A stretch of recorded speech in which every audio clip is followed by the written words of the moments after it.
Good day to everyone. Ngayong araw nga ang dapat na tamang oras na natin ilipat ang mga rayukin natin.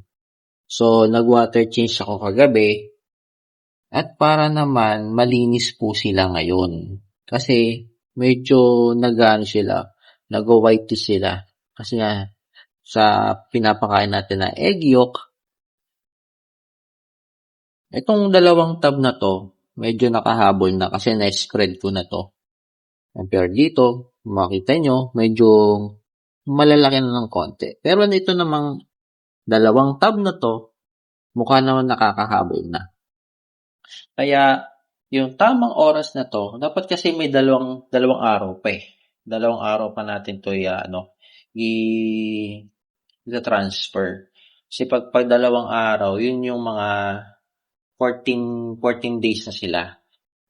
Yun kasi yung tamang oras sa akin. At tamang araw.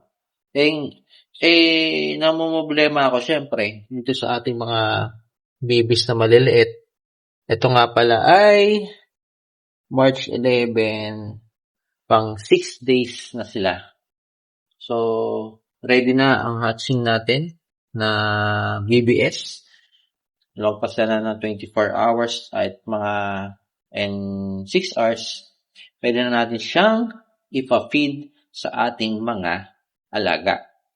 So, bago ko naman i-transfer ito, mga yan, ibawasan lang natin para naman ilagay na lang natin dito sa isang lalagyan, no?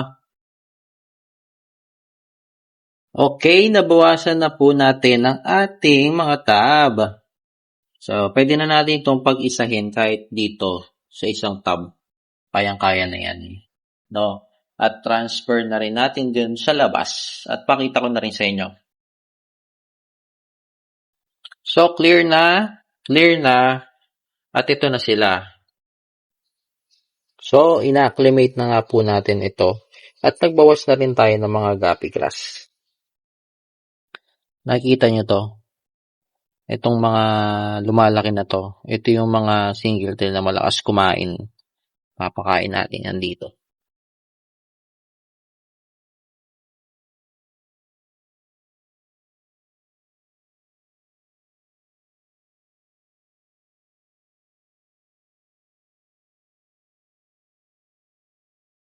Diyan ka. So, pwede na. Time to release na. 15 minutes na po.